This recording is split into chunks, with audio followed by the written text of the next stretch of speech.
ClubMX Network production. Welcome to the Troy Lee Designs and Racetech Suspension and Engines Blair Matthes Project. Yeah, welcome everybody to another edition of the Troy Lee Designs Racetech Blair Matthes Project. Anaheim 1 is in the rearview mirror. Lots to talk about. Finally, we got some real racing to go on. That happened under the Big A on Saturday night. But TroyLeeDesigns.com, of course, Justin Barcia, Dylan Ferrandis making their debut with the TLD Ducati team. Get well soon, Justin Barcia. Scary crash, but he seems like he's going to be okay. And I thought Dylan Ferrandis rode pretty well on the Ducati and the Troy Lee Designs stuff. So if you want to save at Troy Lee Designs, be it mountain bike gear, be it helmets, be it moto gear, email us using the contact form on Pulp, and we'll send you a code to save. Thank you to TroyLeeDesigns.com. Also, Racetech, Racetech.com. They got new gold valves for 65s and 85s. They got their usual gold valves for the standard motorcycles that work really well. They do a lot of R&D into every single motorcycle that comes out and build you a package that'll work for you for your weight and or speed on the motorcycle. Racetech.com. Tell them you listen to this show or Pulp to save with Racetech. Thank you to them, Racetech.com. Also parts too, springs and seals and all of that available at Racetech. Thank you to Seat Concepts, Zools, Firepower, Maxxis, ASV Levers, and Stomp Grip all on board with us. I'm Steve Matthes. With me, as usual, live from deep in the ClubMX compound, the Daniel Blair. What's up, DB? Just trying to stay warm out here. We've had a cold one. I don't want to be that weather guy, but I looked at San Diego and it couldn't be better on this planet right now than San Diego. So have fun, everybody out there on the West Coast, but it's chilly out here, dude. We've officially hit winter. Thanks to the fraud, Kellen Brower, for producing this show, and he's a San Diego resident. I know it could be better, Keller. It could be better because we could be back at Qualcomm. Yeah, I mean, that would definitely make my life a lot better. I nothing against Snapdragon. It's an okay stadium, but the nostalgia of Qualcomm was just definitely a lot better than this new stadium. And even Petco Park was just a cooler experience. Like, this stadium is kind of meh. Well, let me ask you this. Take Petco Pits, which absolutely blew chunks. Does that sour the experience of Petco for you? Yeah, a little bit. Qualcomm is... I grew up going there, so for me, it's tough to have it beat Petco. But yeah, the pits sucked at Petco and definitely ruined a lot of just fun about the event. The Snapdragon thing, the stadium just reminds me of like a Temu stadium. Like it's just like the playoff locations, Steve. Well, not like you mean these stadium, the ones for 2026. Yeah, they're like soccer stadiums, same kind of ish thing, Birmingham-ish. It's like, hey, man, no one really likes soccer, but we need to have a soccer team. How cheap can we build a stadium for people, to have a stadium? Because they're just not – they don't have the stuff that the football stadiums and baseball stadiums and the more mainstream sports have. These are Temu stadiums. So Snapdragon's one of them. It's basic. It's bare bones basic. It's fine, but like Kellen said, it's not Qualcomm, it's not Petco, although the pits are much better than Petco. So yeah, but Petco, again, selfishly here, when I was working TV, our hotel was the hotel right next door, and it was the most convenient place on the planet as far as you could leave the stadium, go across the street and get lunch. The hotel was there if you needed something. It was the absolute best round of the series for those selfish reasons. But I'm with you on the pits. They were spread out all over the place. I mean, one year we did race day live over in like the extra pits. It was way over. So I get it on that side with activation being so important. I totally understand, but I thought that Petco was sick as far as being in downtown. The big buildings in the background always look cool. And downtown right there, so everybody in the industry was pretty much out right after. Like I felt like the vibes at Petco were some of the best of the entire year. But yes, pit sucked. Daniel, obviously, you're not in a position when you race like Chase Sexton and Eli Tomac and all those guys. Sorry, not sorry. But what was Anaheim like for you as a racer? I mean, just, you want to get in the main event, but it's the first time that you're going to see new racers, try your bike out. All of that stuff. What was it like for you? I hate that I'm honest. I'm actually rethinking it right now and maybe pulling back, but I'm already too deep. I actually never made the main at Anaheim 1 once in my entire career. Never made the main. Oh, okay. Well, All what was those it like years. though? Yeah, but what was it like even just, yeah. That's what I'm saying. That's what it was like. It was Yeah, nerve-wracking, terrible, felt weird, scared, thought of everything you could possibly imagine that would go wrong. And then, never made it. So, no, it took me usually a week or two before I'd get going, and then I'd be fine. And but Anaheim 1 for me was always extremely, extremely tough, just because as a privateer, we were pulling things off, by getting parts here, getting gear here. It was always stressful, and it was almost like I never felt like I raced it. I always felt like I was just surviving and getting it out of the way so that racing could begin. So, no, for me, it was that. But for those guys, I could imagine it being unique because you have some guys like Kenny who thrive at Anaheim 1. I think Barsha always has. And Eli has turned into an Anaheim 1 guy, too. Remember, he was so bad in January forever. That was like his story. But for some guys, I think it is that weird round. We just get out of here and get me through this thing, and then I'll go charging off to the next 16. So, but for me, Steve, it was terrible. Always. I always remember like the first one for me. I mean, I was on the mechanic side of things, but always getting the new clothes, new pants, and new team shirts, and it's starchy and it's not broken in, and you're like, I don't know. But if you guys want to pray for me, that's the stuff that I had to deal with. No. Club had it this week. Club had they had their canopy delivered to Anaheim 1. The whole canopy for the rig was delivered. Tough. All the shirts, all the pants, everything was delivered, like even some of it on Saturday. So, what you're saying is, I think, real for a lot of people and a lot of teams. Speaking of real, let's we played a little bit of this on ClubMX show on Monday night, but I want to get your thoughts on it. Tomac, real, obviously, just has to stay healthy. That's been a problem for him. Ken Roxon, real. Chase Sexton, real? Yeah. I mean, like, I'm saying Anaheim 1, like, crashes off the track, near misses. Oh, I mean, I thought you were meaning it. Is he real? Yeah, he's real. He'll be fine. But yeah, that was really, really bad. I mean, do we want to dig in now and just get after the guy? Because that was as devastating of a debut as you could possibly make with those circumstances of last year and this year and the bridge over to Cowie. I don't think it could have gone any worse, really.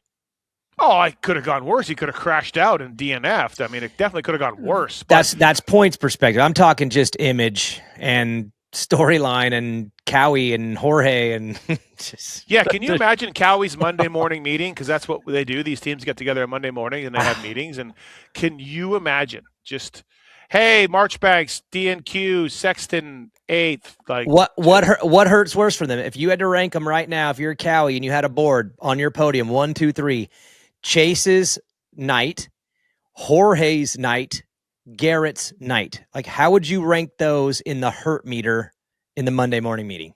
Well, since Chase actually rides Kawasaki's and you're paying him a lot of money now, I'll go Chase 1.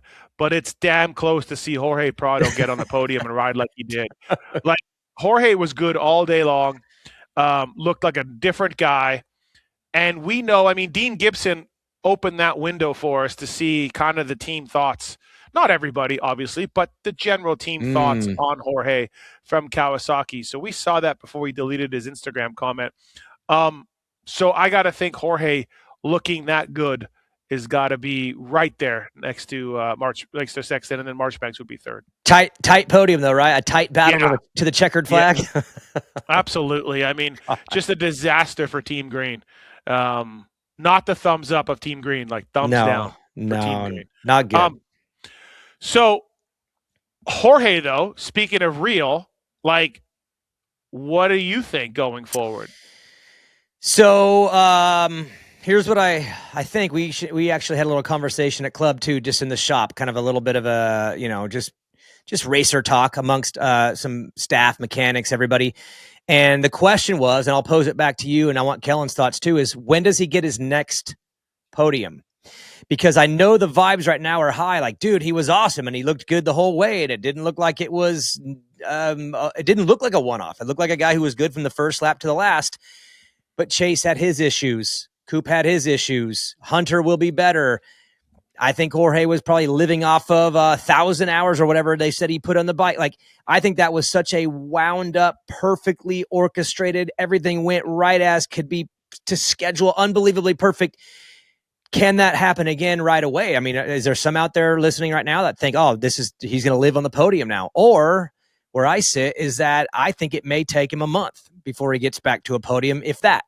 Because I think everything went exactly to plan, perfect. And I think it's going to get harder from here. So, Steve, back to you. How long until Jorge gets his next podium finish?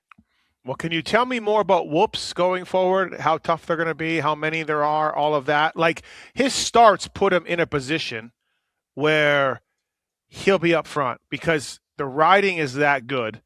Now, he was way back off the start before the red flag, so that he blew that one. But generally speaking, his starts are going to put him in a spot to be successful. If you just, I think it comes down to the whoops and tell me how they're going to look. These ones were pretty easy.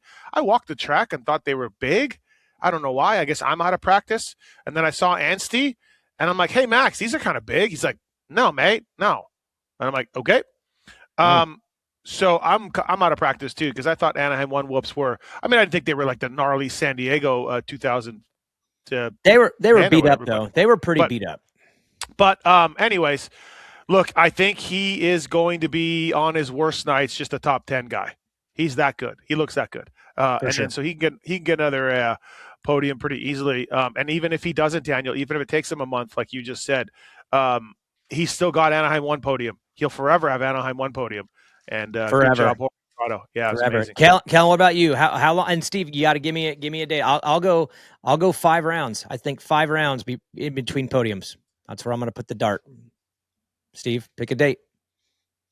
Pick a round. Daytona. That'd be round 8. No. Dallas. Okay, it's round 7. Kellen. Okay. One thing I'll say about this, and like, I mean, it's just the reality. We haven't seen him race like hardly anything East Coast when it comes to Supercross. Like, he's been only racing, I should say, these like hard packed tracks. So I have no idea once it goes east if this is repeatable. But I will say on tracks like this where the transitions aren't crazy, where the dirt is fairly hard packed and the whoops stay relatively intact, I feel like he's capable of doing it in San Diego or doing it in Anaheim or doing it in Glendale again or Houston or any of these. So I'll say within the next 3 rounds, he does it again, just because I think he's, kind of fired up and full of energy from this, and it'll kind of carry through. But once we go east, I feel like that's where the question marks will be back again. Just pick a date. Pick a round. He'll be on the podium in Houston. Okay, so round 4, Steve, Arlington. I'll go Daytona. I think the gap's going to be a little bit bigger. I think everything went perfect, and it was a off season just rolled right in there, and it couldn't have gone any better. Kind of off the momentum of a great off season, and I think it's going to get more real now, and he's going to have to recalibrate, and it's going to be harder to pull it off again. And so again, I'm gonna give it a little bit of a gap. I'll go some time. Some testing for Sexton this week at the Cowie track, I heard. So, one of those things is like, what we got to set up, and we didn't do well. Let's test some more, or let's trust the process. I guess we don't trust the process. But honestly, he could win this weekend. Remember, Tomac's 23 year at Yamaha. He didn't do well at Anaheim. Then he ripped off a bunch of wins. And Chase Sexton could easily do that. Last year, he did well at Anaheim and then kind of was inconsistent. So, I don't know. Sexton is definitely the shrugging emoji right now, but I could see him ripping off a win in San Diego this weekend very easily and go from there. DB, if you are Justin Cooper and Cooper Webb, Justin Cooper crashed early, passed the most guys of the race. I think he passed 8 guys, and ended up with a 6th. And Webb, moving forward, hits Hunter, goes down, has the lead in the first one before the red flag for Malcolm and Barsha. But you're Justin Cooper and Cooper Webb. Like, you're still 6 and 7, and you want to win races. So do you hang the hat on things I just said, or are you just like, I don't give a shit, crappy Anaheim 1? I lean towards that, but I also lean towards a little bit of angst going into round 2 for both, and it might have been the best thing that ever happened for Cooper. Cooper Webb, he has a chip on the shoulder, no one believes in me kind of thing. I mean, obviously that's what's worked for him in the past is everyone doubts me and I got the chip on my shoulder. And man, between Brayton and I mean, everybody, they were just like, we're not falling for that anymore, man. Like you're good and we know it. And I almost feel like there was a little too much belief. And I was thinking to myself, it's hard for him to fake it. You know what I mean? You got the number one on the bike. Everyone knows now. I mean, you've won this thing 3 times. You can't really rely on that doubt anymore. But for him to have all those issues and have the lead and the red flag and then running 100 and fall, like all those things, if I'm him, I'm pretty pissed. And that's probably what he needs to just kind of fuel him to get going, because I feel like it was almost too positive at the opening round where normally everyone's doubting him and no one's really falling for that anymore. So I think it actually helps him just kind of build up a little bit of angst, which I think he does better off of that. So long term, I think this is probably an okay thing, even though if I'm him, I'm extremely annoyed. I mean, so many things went wrong all night, and he actually rode pretty good most of it. No, he rode good. Yeah. Yeah, I mean, not enough. He didn't ride. Like if I saw the result sheet and didn't watch, I'd be like, wow, okay, how'd that look? But no, I actually think he looked good. He just had things happen. And then if you're Justin Cooper, you're probably fired up, which is probably why you rode so good in the main, because he was not good in the heat. He was not very good in qualifying for his fast standard. And even the LCQ was kind of a weird look. I mean, he just looked terrible all day and all till the main event. And then he just woke up. So I'm betting that was off of a little bit of angst too. So yeah, Anaheim 1 sucked for both of them, but I actually think long-term it probably was an okay thing because they both got a little bit of a wake up in different ways. So yeah, no issue moving forward. There's always a weirdo Anaheim 1 result, and a lot of people may point to Prado as being that. I don't though, man. I just don't. But was there a weirdo one for you, either class, Daniel? No, I honestly, Prado was the surprise, but because it looked the way it did, it doesn't shock me. Again, I had him as like a 7 to 10, 11 guy, and now I'll move that for sure, and I'll move it from 3 to 7. So I would say, yeah, I'm surprised, but now that I've watched it and then you go off his pedigree, I guess I'm not, I don't think it was an anomaly for him. I think he's going to ride well all year. I really don't. I mean, Chase's result was weird, but I haven't shaken my faith on him. And I feel like everyone did kind of what I thought they would do. Just the results turned out a certain way different. So a little bit less on Chase and a little bit more on Jorge, but for the most part, I feel like it looked pretty much like it's probably going to look a lot this year. DB, I said on one of my dumb shows that without injuries, I didn't think Prado would get a top 5.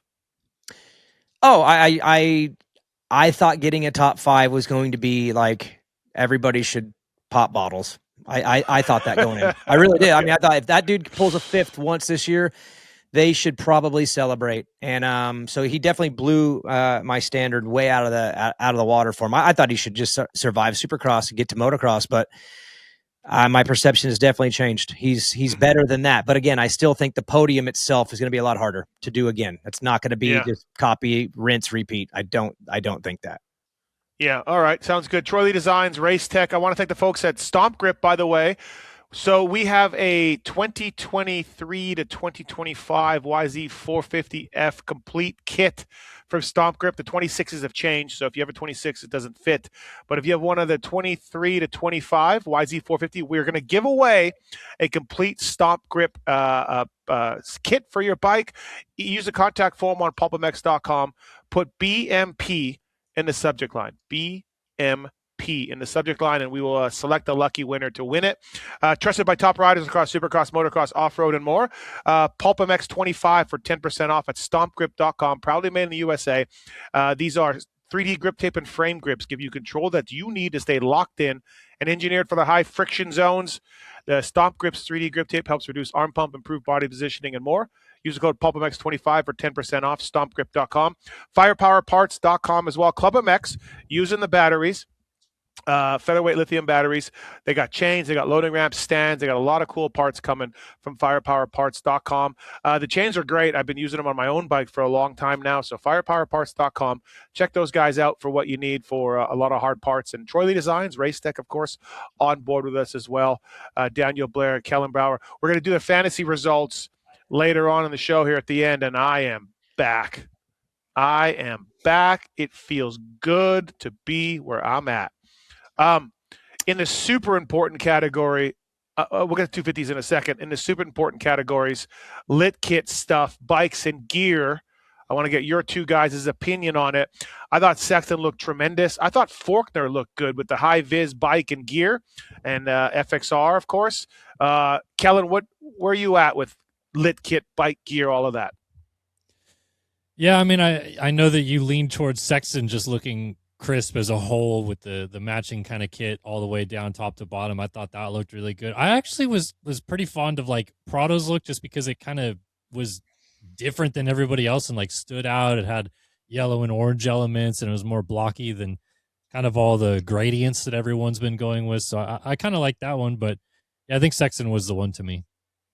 All right. DB? PC. I thought that the pink on green popped pretty hard. I mean, I wasn't there, so again, I'm watching on TV, so I didn't even see Faulkner. But I thought that the pink on green was cool. It was worked into the helmet, and well done. I thought the Fox guys all looked pretty good. I mean, Kenny always looks good to me. Also thought Eli looked good. That's because he was out front, though. I mean, when you're out front, you kind of look good because like your style goes with it, and he just seemed to be like full blown Eli. But I can't argue with you that I thought Chase would have been probably my first pick if you look at the individual guy looks, because the team guys look a certain way every year because they're kind of coming out as a team.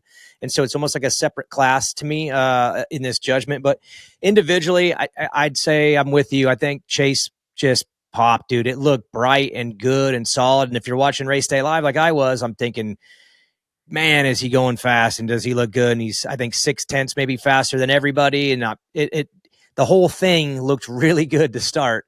And so, yeah, I'll go with Chase. All right. Yeah, I think I didn't like what Kenny looked like with that gear was okay, but not on the Suzuki to me anyways. It's just, was that salmon? Yeah, I don't know. But A-Stars to me was that they had some hits and they had some big misses. It just, in my opinion, across the board a little bit. So I wasn't a big fan Jason's of Hunter's look either. I didn't feel like I feel like they've had better looks in the past, the Lawrences, and that one to me was a little on the generic side. So 250 class with Deegs' result and with his results at openers as a whole, this is now a thing. I mean, he's not going to have to deal with it anymore. This is his last one. But this is really a thing because, dude, he just didn't ride that well. He wasn't as fast as qualifier. He did smoke his heat race, which was great, but took a long time to get going. The damn ClubMX guys gave him fits. He just didn't ride that well. Was he closing? Absolutely. He's in great shape, so he was closing. But, man, this opener thing, that's a real thing. Yeah, and he really, really blew it, which I couldn't believe. When I saw them lined up for the start, I could not believe the gate pick he had going way out there. Every single start, the guys on the outside would kind of drift up over that thing, and it was getting drier, and they were sliding up further and further and further, and the inside guys would just cut up underneath. And for me, if I'm him, and I'm the best guy, and I know that for 15 minutes, like they're going to have a hard time with me, I want to get out of the first corner in fifth. And to me, the inside, a little bit safer, straighter shot in, a little bit more protective, probably gets him over that inside little hump, dry, whatever. And he's probably in the top 5, and then he can go to work. But I think he said he decided to take the gate that had the better rut, which was further outside. To me, that was a gamble. That means he was going for he wanted the whole shot and the win early. And to me, I don't know why he would have taken that route. I mean, he's better over time than he is in a sprint. So unless he was worried about maybe, Kitchen or one of those guys that was a little quicker getting in the lead and taking off, and he wanted to make sure he was in first, I really did not understand that gate pick. And to me, that was the biggest mistake of his night. Obviously, he got a terrible start and then did nothing with it. But I'm more concerned, I guess not concerned, I guess I'm more intrigued by what we see next, because if Hayden goes and wins the opener and smashes, then we're like, all right, well, get me to the East. Like, okay, this is just going to be him walking these guys. Get me to Hammaker and Davies, get me to that side. But now he's down 7, which means he's going to have a little bit of work to do against maybe the one guy in the field who probably won't care about his antics.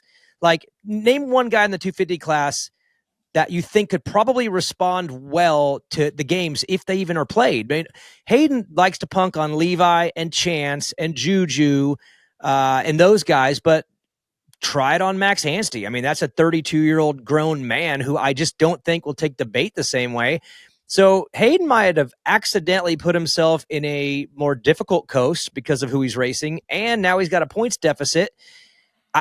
I think he just made it more interesting for all of us at a minimum. And again, I think Max will be a different respondent to the things that Hayden likes to do when he's not getting his way, when it's not coming to him easy. And I think he's going to have at least a week or two where he's going to have to make up some ground and decide how he wants to play old Max Anstey over in the other Star Truck, because he doesn't pit with that guy. So I think this is interesting.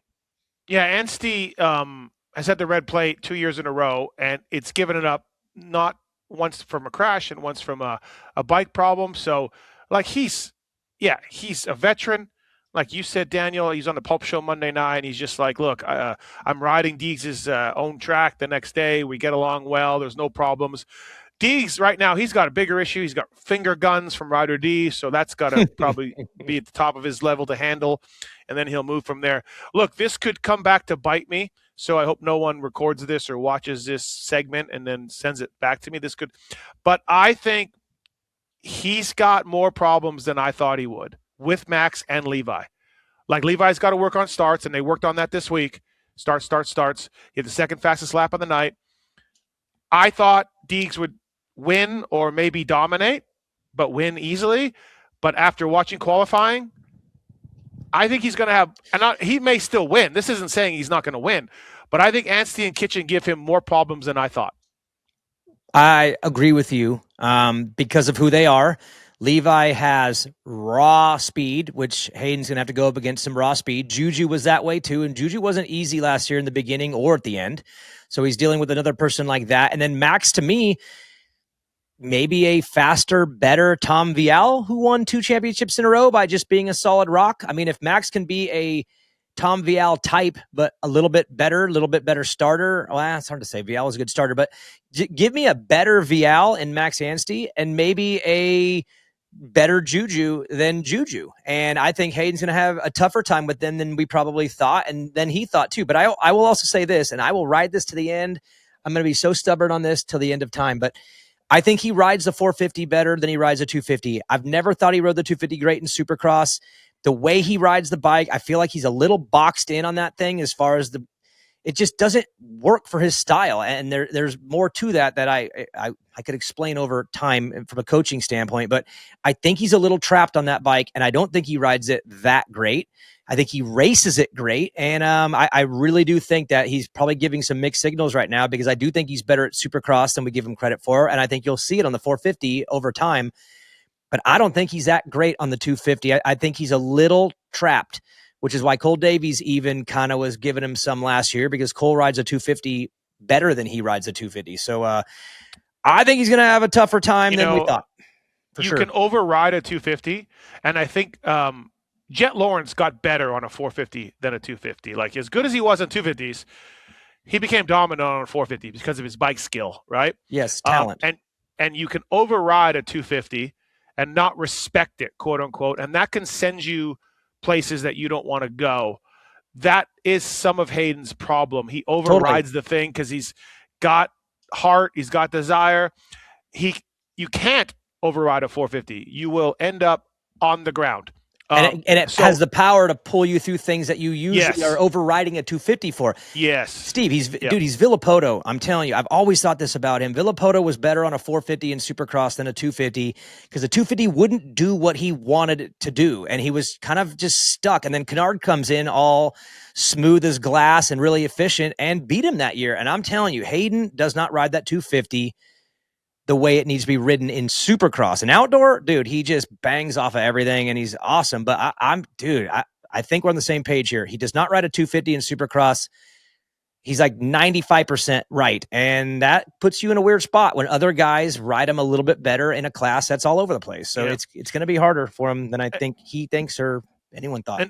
And going back in time, there's guys that were great small bike riders, Steve Lamson, Mike Brown, that Ivan Tedesco, that could never quite figure out the big bike is good, so it can work in the other way as well.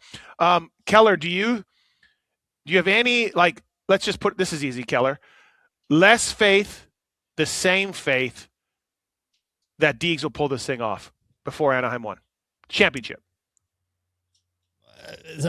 percent or two less, but no, Okay. I mean, I still look at him as kind of the clear favorite. And I mean, Lewis and I talked about this on LVK, but like Max has had his share of start hot and fall off the edge, and he needs to clean that up to be in the championship all the way to the end. Whereas like Kitchen, on the other hand, always starts like this and gets better. And so I feel like those two paths will cross each other at some point, and they'll be the second and third place guys again because Deegs will just level off and start winning these races. Yeah, but when you say Max, that's what I brought up. His bike broke when he had a red plate, and then his body broke when he had the red plate. That's still his thing, though, you know? I know, but how are those really like, that's sort of outlier stuff, right? Like his crash at Birmingham was weird, and then the bike breaking. But if you go back to, like, let's just say last year before he got hurt, for example, it was Daytona trending downward. Daytona wasn't very good.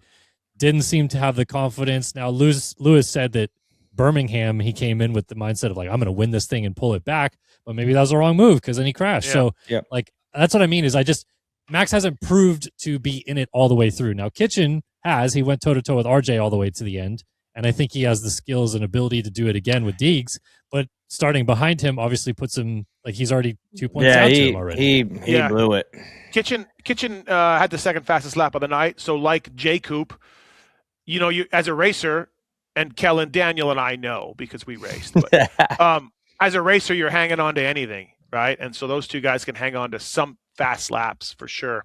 But yeah, ultimately, look, I've said this sport is more start cross than it's ever been. And it's a little depressing that way as a fan, I think, to see this because everyone's riding facilities now. Everyone knows what everybody does for training. There's no edges to be gained. Everyone has great bikes. And where you start is so huge. I don't think that the tracks are necessarily designed around passing. I think they're designed around a little bit of entertainment and designed around what you can fit in certain areas. And they're not designed around passing. Like if you drew a track and said, all right, create passing, that's where we're going to start. I think the tracks would look a lot different than they do right now. I mean, they went all the way around the stadium with all these little 45s all the way around. And then the one bowl corner was after the big triple, which there was some passing there, but dude, it's high speed after that triple. Guys don't like to go in and block pass after high speed. They like to do it in slow speed. So I don't think the tracks are really lending towards that. So yeah, Steve, I support you on that. I don't think passing is as easy as maybe it has been in past generations. But there is one more thing about this championship I think we should recognize. It's based on time. The first 6 rounds are West. Hayden will have Max and he'll have Levi straight up. And then after that, 3 of the last 4 rounds for the West are showdowns. There's only one alone. That's Denver. The other 3 are all showdowns. So there will be Hammaker. There will be Davies. There'll be Thrash. There'll be all those guys too. Yeah. So this series, more than the East, is going to come down to showdowns straight up. It's 3 of the last 4.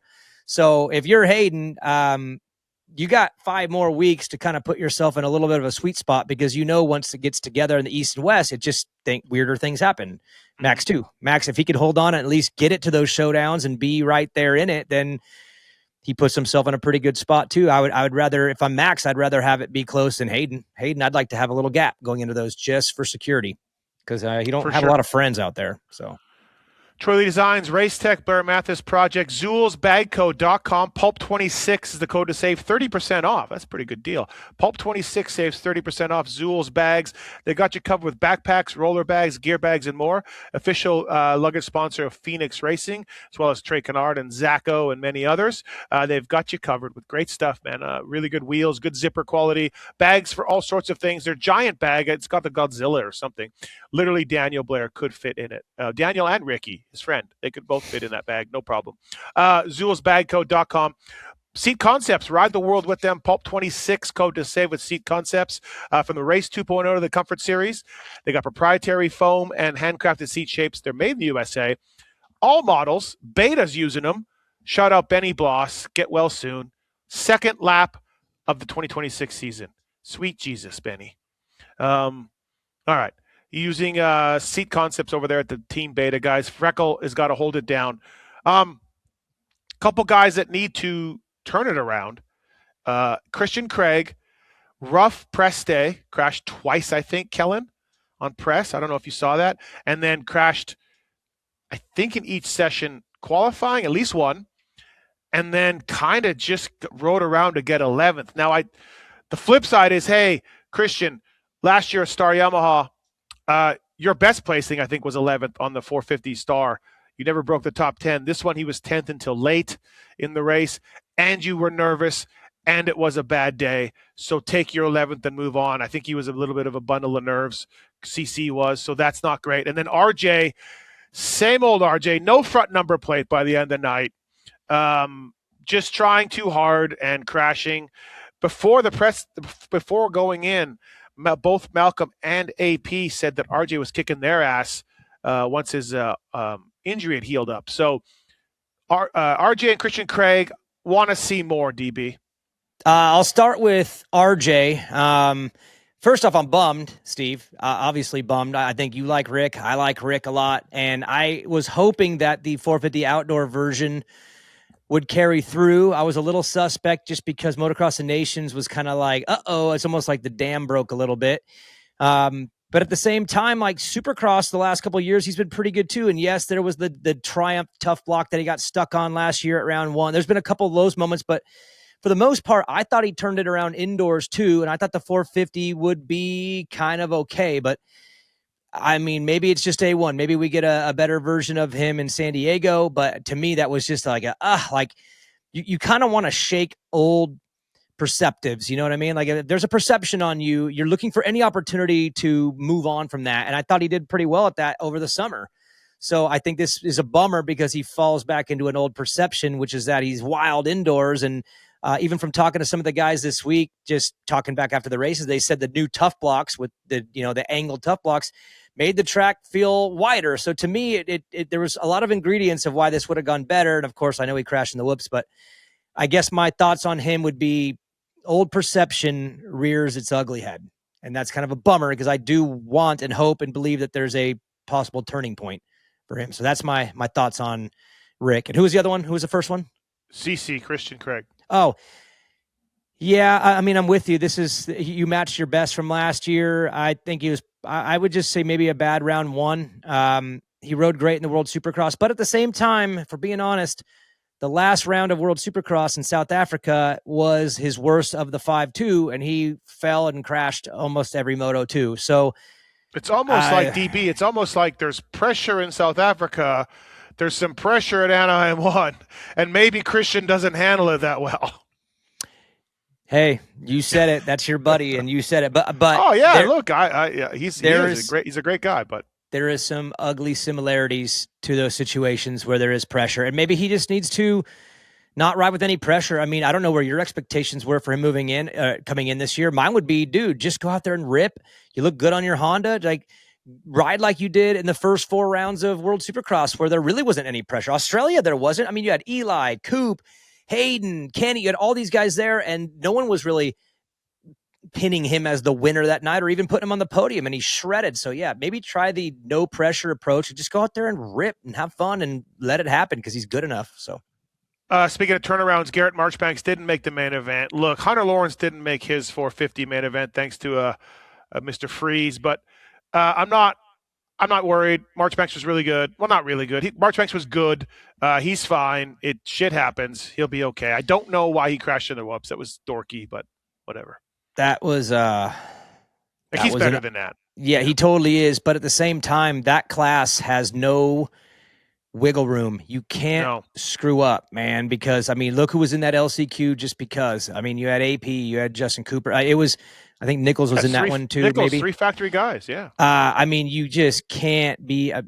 Those are 3 champions. Those are 3 former 250 Supercross champions, all in the LCQ. So you have no wiggle room, and you really got to nail it in the heat. And guess what? When you have Justin Hill and Vince Freese in there, they're going to sneak and fight their way into those main events too. So you're going to end up. There's going to be good guys in the LCQ every single week, and you can't screw up. And it's hard for me to come down on him too hard because, again, I never even made Anaheim 1, so it's be a little rich for me to blast him. But at the same time, dude, he did screw up my fantasy like so bad.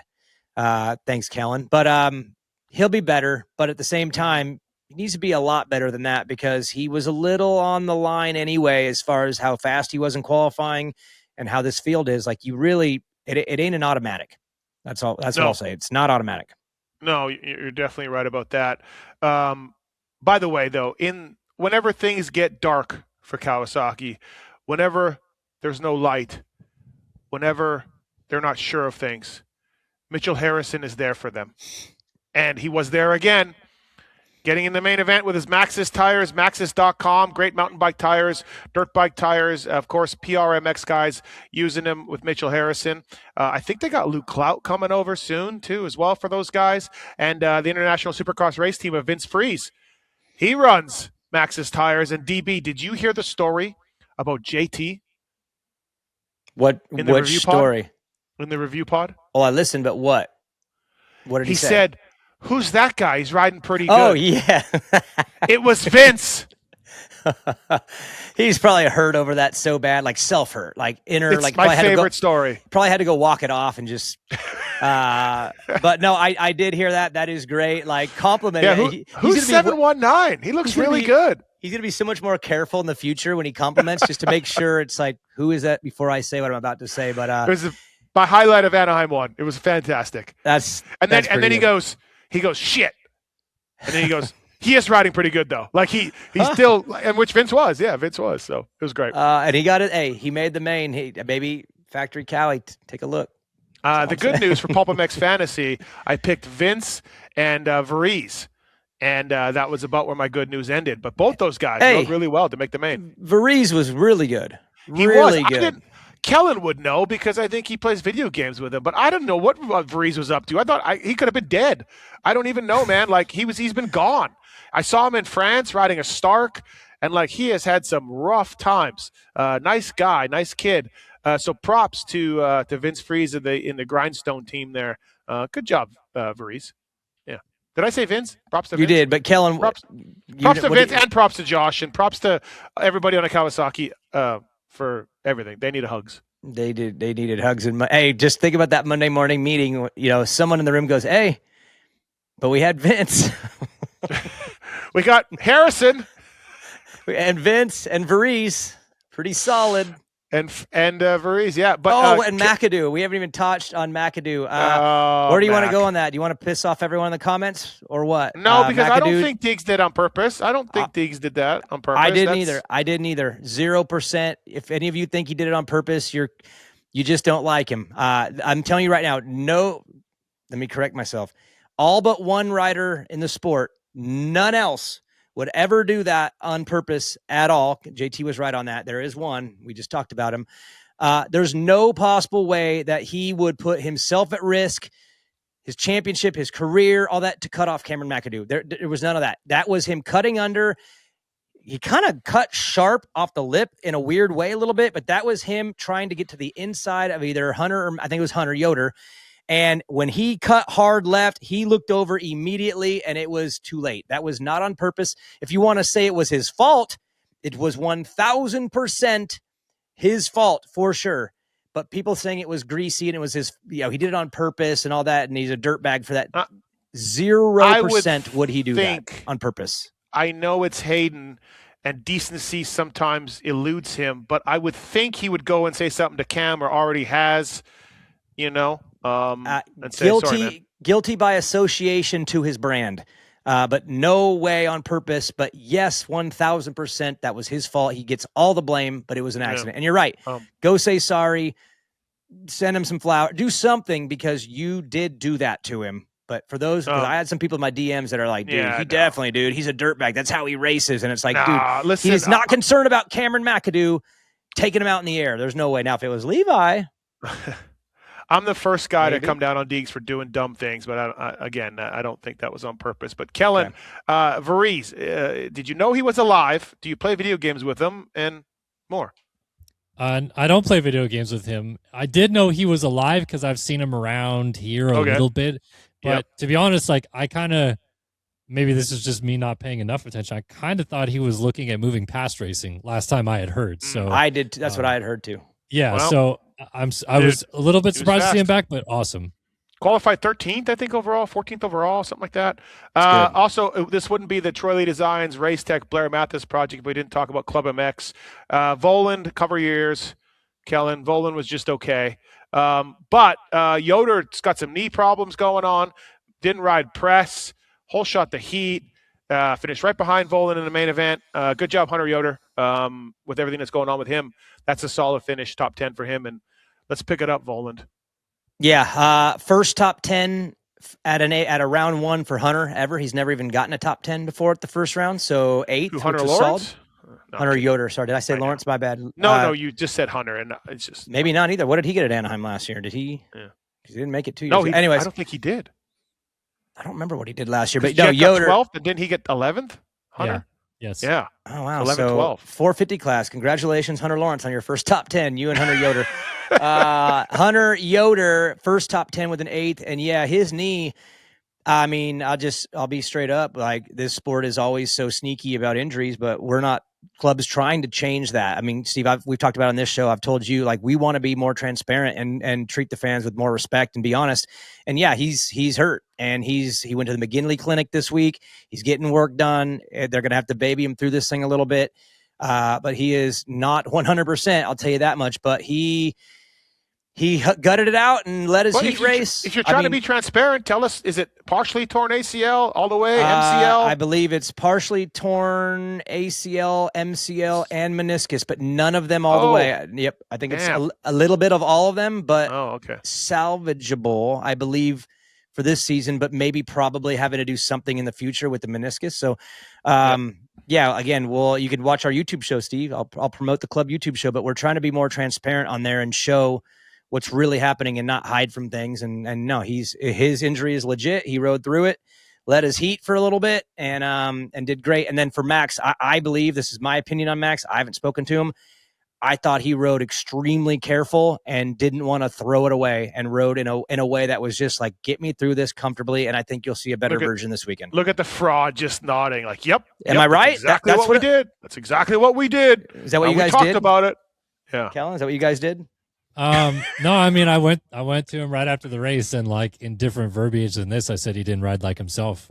Like, I think for about 5 laps after his terrible start, he rode good, and then slowly just didn't ride what his comfort level is or should be anymore. And he agreed. The starts are an obvious problem, but that seems to be him every year. He gets a good start in the heat and a bad start in the main, or vice versa, and just has to level that out. But I think that he just needs to ride 15 minutes like himself, and it'll be better. Yeah, there's 2 versions of Max, because I've watched 1,000 laps out here. There is the solid, no mistake, not going to take any chances Max, and you're going to get what you saw at Anaheim. And then there's the all-in Max, and that one will be on the podium. So to me, it looked like the first lap of that heat race when he was in second, he went into, whoa, the ground is wet and kind of icy. And from there, to me, he just looked very protective. And that was that version of Max, and that'll get you 7th every single night, because he doesn't make mistakes really ever. But that wasn't the aggressive version, and I think you'll get that this week. He stayed in California all week riding out there. He'll be out there through Houston. So email us using the contact form on Pulp for a discount to save with Troy Lee Designs. Mountain bike gear, casual wear, moto stuff, all of it. TroyLeeDesigns.com. We'll give you a code to save with them.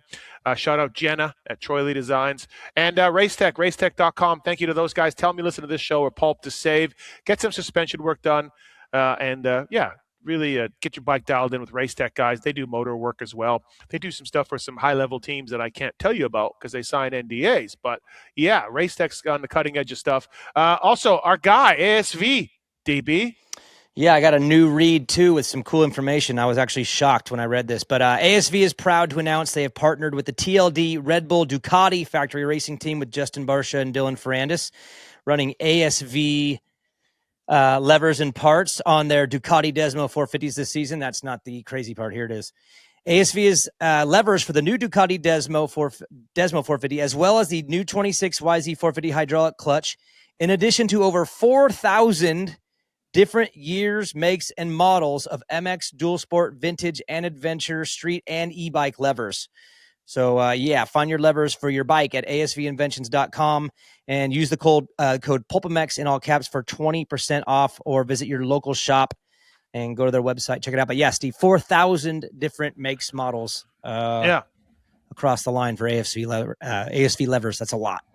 Great company. Maxxis Tire, Seat Concept, Zools, Firepower, Stomp Grip, all on board with us. Remember, email us using the contact form on Pulp if you want a 2023 to 2025 YZ450, 250 Stomp Grip package. We'll send that out. Kellen will pay for the postage on that. So thanks for watching and listening. Appreciate it. We got the fantasy picks coming up here. But real quickly, Kellen, you're working for Swap Moto guys and Start Your Systems and us and God knows what else. I vented about this on the Race Tech rant on Monday night, but my friend Phil did not seem to really care or didn't really know what was going on or care. So sad on that. The Feldas scrapped the post-race press conferences, which is fine. They were okay. They worked somewhat. They didn't work. And now they're doing like scrums, media day style, right after the 250s and right after the 450s. When they told me this after track walk, I'm like, wait, the 251 is after the main event? They're like, yeah. I'm like, yeah, man, no one's going to go. They got to watch the 450s. And they go, a lot of the people have two people here. A lot of the media guys have two people there. And I'm like, not really, guys. Maybe Anaheim won, but not St. Louis or wherever. Horrifically bad idea. I didn't care either way because I was watching the 450 mains. That's what I'm there to do. I'm there to watch the races. You see so much more when you're there as opposed to TV. And Kellen, by all accounts, all of you guys were so pissed off. Mosman, Lewis, yourself, 23 media guys, people I talked to. There was a red flag, and you still missed like half the main. Imagine if there's no red flag. Kellen, you have to think they'll change this. Like, really bad idea. And they'll have to change this or no? Yeah, I'm out on going to the 251 after that. That was a disaster. I mean, all of us, even before we went down, we were telling the lady from Feld who came and escorted us all down there. It was Drew Adams' sister. Yeah. Not a good idea. And she agreed. She was like, yeah, this isn't a good idea. So here we all are in an elevator. What if that elevator got stuck and all the media is just in an elevator and none of it? But anyway, more scoops for me that way, but yeah. Yeah, I mean, we went down there. They tried to do it pretty fast. Mui and Prater were there, like rubbing their hands together, like this is going to be great. And we're all like, I don't know. And it took about 5 minutes for first rider was Mosiman. And then they did 5 minutes for each rider, but there was 4 riders. It's 20 minutes. And then I ran full sprint back to the press box from there. And it was probably 2 minutes of running. And when I came out of the tunnel, I was surprised that people, like there was gaps on the track. Like I was surprised that it wasn't people being lapped already. Cause I thought for sure a lot of the 450 main had gone. Cause we couldn't hear anything. It was a soundproof room. So I had no idea about the Barsha thing or Malcolm or any of that. And then I got back up to the press box and was shocked to hear you told me everything that had happened. But yeah, in my opinion, that just can't happen. I mean, that's the Daytona 500 to Supercross, and 80, whatever number you want to put percent of the media was not watching the biggest Supercross race of the year. It's insane. Why can't they, Kellen, do this new idea just after the races for both classes? I mean, seems like the simplest solution to me. I still don't think that this really solves it for pretty much any of the media that's there. Like this is us just appeasing the Feld folks and doing something that they want us to be there for doing. But that would be a lot better than this situation. Let me ask you this. We're getting deep into the inside baseball here, but why did I'm putting on my my conspiracy hat here a little, not conspiracy hat, my pro Feld hat, I guess. No, I don't know what hat I'm putting on. That doesn't make sense either. I'm putting on a hat. Why, Kellen, would they do this for themselves? What does this benefit them? Because look, they don't care about us, really. They say they do, and I have praised Mui, Joe, Sean for helping us, and they have. But in the end, they don't seem to really listen or care about us. So knowing that, how does this help them? Well, 2 things I can point to like that are pretty easy is that they don't have to set up an entire room to be able to look professional for this. It was just one little small area underneath the stadium. So from a setup standpoint, it's easier. But then other than the friendly banter type of fun stuff that you have in a press conference where 2 riders are bantering about something, this is much cleaner, high definition video with good audio quality that they can rip right away and put it on social media before we can. So Like they have video guys right there that are ready to just post race reactions from all of these guys. Oh, at the because drop of a hat. you guys are going back to watch the 450s. Well, even Exactly. if it was after the other one, you still got to go back and upload it. Like your process is a little harder than theirs is to upload. They could put everything up in 5 seconds. Yeah, because they have the mic put into the video camera that they're using that's ready to go, and they contract a company that has like 5 guys at every race, which almost none of the media can ever facilitate. And that, also, Feld doesn't. Those guys don't care about watching a 450 race. It doesn't matter to them. They're not there to cover that, so it doesn't matter. Yeah, man. Like I hope it changes. Like, it's ridiculous. Sean, I tweeted it out. I don't think they were super happy with my tweet. I don't really care. Sean said somebody made a comment about you guys are professionals and you're roaming the parking lot looking for interviews. Like, imagine that in an NBA game. And my comeback is like, yeah, man, I've told Sean and Joe and Mewy, we don't want to roam the parking lots like zombies looking for riders. We don't want that either. So we'll see. Starting off some controversy, though, but a horrific idea. Like, look, Sean, Mewy, Prater, Joe, Nicole, what's Feld's name? The big guy? The owner? Kenneth. Kenneth. If anybody, this is a horrific idea. Maybe you don't care about us, but horrific. And also, idea. Look, can I just say one thing about the tweet of roaming around the pits afterwards? I think that we would all agree that this is a motorsport, and every other motorsport aside from F1 does that. If you go to a NASCAR race, you got Bob Pockris and you got Matt Weaver and you got all this other stuff. Yeah, the trucks are in the background. Yep. Walking around the pits after the race, interviewing these guys. And it seems to me like the NASCAR people aren't like, nope. And the teams aren't like, nope. But that happens here. So I don't know why, but that's the reality. F1 and MotoGP have corrals. Exactly. And we've asked for those. That's never happened. All right, let Daniel weigh in here. Okay, I didn't know about this 250 main after thing. I didn't know that. I was already kind of like that they had this thing after the 250 main during the 450 main. Oh, you didn't know that? I didn't even know that part. No, so yeah.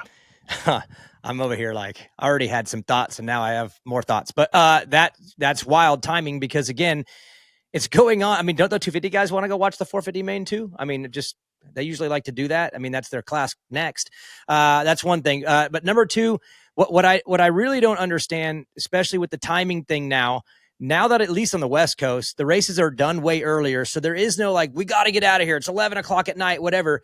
Why isn't there an enforcement that has all the riders and they should be pretty strict. If you make the main, you should be forced to go to some kind of a thing after the race. You called it a corral, whatever, and be available for the media because you were part of the show. You're part of the main event. It's part of the responsibility of being a main event guy that you should be available. And a very simple idea that I just came to me while I was listening to you guys, get everybody in a corral if you made the main, and then have each guy from the podium stand in front of a backdrop and let all the media be there with them, asking them questions, their own questions. So you get the same guy over and over, and you all get the same guy, and you get to go through your questions like they do in the NFL. An NFL player will sit there, and all the media asks him different questions from different angles. You can see the mics in the screen. That's cool. You get a lot of information that way. And the rest of the guys are available too, and make there a certain period that they are available to the media, and you guys get all your different information. You can pick and choose. Yes, relationships will be formed where you probably get guys and some guys might not get them, but that's part of being good at media and building a reputation that riders will trust. So if they want to go official, make it official that the riders have to all be available for the media in a set location, cater it, bring in food, drink, whatever for everybody, and make it a big thing. And then put a camera, live stream the camera above it so you could see and fans can watch on YouTube as this is all going down. There's 100 ideas better than what you just told me they did. That's all I'm saying. There's 100 ideas. We've given them 100 ideas, DB, and they listen, they seem to care, but they don't do anything to really help us. And I mean, it just goes on and on. Like the press conference was the part, Daniel, where media sits down and fires questions. The problem is 4th to 20th are gone by the time you finish firing questions at the top 3. You know, yes, but the top 3 are all up there, all formal, and then you have one guy going at a time asking these questions, and it's ping ponging from rider to rider. And that's what I'm saying is you could literally over an hour, 60 minutes, have each podium guy responsible for a 10-minute session in front of the backdrop. They can go in whatever order they want, and the media can get them for 10 minutes. And then the rest of the riders need to be in that same room where you can go choose. I'm going to go talk to Hunter and Chase, or I'm going to go to the guy who's up next. And, oh, by the way, in 20 minutes is when Hayden Deegan gets there or whoever gets there. Yeah. It could be so structured, so easy and organized and better for every single buddy, including them. It just sounds like maybe a big swing and a miss on this one. They brought a scrum 2 years ago. I'm guessing it was too expensive to bring the backdrop and setup, and they canned that. They didn't enforce anybody going there. So we literally just had the same guys every week. So they did try to help us there. That didn't work. Now they're doing this. This is the worst idea they've come up with. But maybe they don't care. They, like Kellen said, it's important. It's extremely important for them and they for don't you. care. But Kellen or Daniel, we've had meetings, 2 individual meetings, one in Tampa, one at Tampa again on press day, to emphasize helping us out with Feld and the OEMs. And Daniel, nothing has changed. Nothing. Well, it sounds like it did. We've wasted. Kellen's been to both of those meetings, I think, so he really wasted his time. I didn't go to the press day Tampa one. I couldn't change my flight. But, anyway, so maybe the fans don't give a shit about this because it's no. I mean, I can tell you that from going to both of these, as you said, whatever. Feld, you can say whether they care or they don't. I'm not going to be the judge of that. But I'll tell you who doesn't care. The teams. Teams don't give a shit. I mean, the answers and stuff that they were giving us in this thing about why would we keep our riders here? Why would we do this? Why would we do this for you? We pay them millions. Why would we want them to talk to media? Because the fans want to hear from your guy, even if he got fifth. It's a very important part of the sport that they are available to speak on behalf of their night for their sponsors, for their brands, for themselves, and for the sport. It's a responsibility for the sport itself. Well, and here's where it could get deep, but shout out to ClubMX. Whether it's Mike Bonacci or whoever, it is. It's Mike B. You guys have shown over the years that you do care, and it's been good and it's been nice. Mike B. When I was working TV, he was in the same role, and he would be texting us in between races if one of their riders had an issue to let us know so that we could update the audience through television. But that's been Mike's thing the whole time, was that he believes it's a responsibility of the teams to make everything available for the public because, it's a benefit. It's not even like why would we do this? It's a benefit for the team to be transparent and be this way. Right. And if the teams aren't going to enforce it, then Feld should enforce it. Again, you want to be gnarly, you make the main event, you are available for 1 hour after this thing. I'm sorry, but you have to go. It's what you contribute back, because we need it, for the media needs it, because you guys use this stuff all week. These sound bites, this is what gives us the meat to talk about them all week and generate interest to fill those stands for them. And if they don't care, well, then sometimes you just got to tell them too bad. And that Feld can help us. Feld can help us by talking to the teams, but they refuse to. Kellen, this is cute. Daniel's first getting into this, I don't know. I barely know. I know, but this is cute that Daniel's finding out about this and then offering these good solutions that are never going to happen. You guys should all get in a room together and talk it out. Yeah. All right, let's move on. All right, that's enough. People don't care, but it's depressing a little bit, and I hope they change it. No, I think they might change it. I don't know, because people were fired up. I saw online afterwards, and even people I know that watch the press conferences typically and liked them were like, what the heck? So, no, I think whatever it was, it just seemed to have gone the wrong way. All right. Blair Matthes Project, Race Tech TLD, fantasy time, and it feels good. Thanks, Garrett. It feels good to be here. The fraud tried to trip me up unsuccessfully. He gave me Hunter Lawrence last week. I said third, he got fourth. I was one off. Sorry. Jason Anderson, he gave me Jason Anderson. I said fifth. He got fifth. Max Anstey, the fraud, asked me about Max Anstey. I said second. He won. I was 2 off. 3 riders. Incredible. Picking right off where I left off. Daniel, you had Ken Roxon. You said third. He got second. You're 1 off on that. Not bad. Levi Kitchen, you said second. He got 6th, so 4 off. Now we're getting into the amateur territory there. But this one I can't blame you for, DB. Garrett Marchbanks, you said 11th. He didn't qualify. Therefore, we gave you the max number of points there, 16 difference. And so I am up 19 points on you after one round. Yes. Thank you, Garrett Marchbanks. Yeah. Well, I don't know if Garrett's going to come back from his A1 failure, but I'm gonna. I can tell you that right now. I'm like Cooper Webb. I'm buried in the points. I got a chip on my shoulder. And as Chase Sexton said in his post-race comments, we're going to get to work and we're going to be better. Okay. All right. What do we got? That was said with sarcasm, by the way. But well, first of all, I'm going straight to HR after this because I specifically said only DB is going to be allowed to call me the fraud this week. So that's 2 fines for you, Steve. Okay. No, let's move into this. DB, you picked first last week, right? So let's have Steve lead off. Let's have some fun. We'll do 2 250s and 1 450 guy this week. I'm going to have Steve give me Michael Moseman scores. Yeah, weird it up a little bit. 6. All right, 6 for Mosey. And then a good ride this past weekend, Avery Long. Dude, come on, Kellen. That's pretty predictable, Steve. Shouldn't complain about it. I'll take it. 13. I'm sorry, 13th you said? 13. All right. And then last he rode well. Shout out AV Long. Yep, rode well.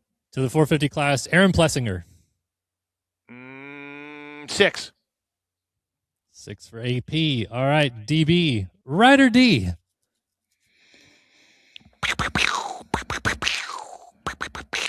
4. All right, 4th. He's going to give you the guns.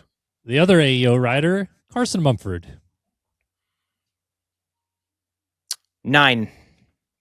9th for Mumphy. And to the 450 class, J. Coop, Justin Cooper.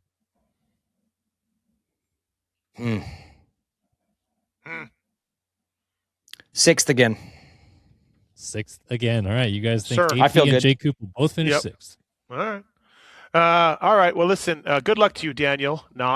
Thanks. And, thanks to Troy Lee, Race Tech, Zool, Seat Concepts, Firepower, Maxis, ASV Levers, Stomp Grip. Kellen, thank you, buddy. Appreciate it. Better luck next week with you and Max. I know you ride with him out there, so appreciate that. They'll be better. They'll be better. They'll be better. Yeah. They'll be better. Thanks for watching, everybody. Super appreciate it. DB, thank you, buddy. Next week, same time, same place. We'll be talking San Diego. Thanks for watching Troy Lee Designs Race Tech.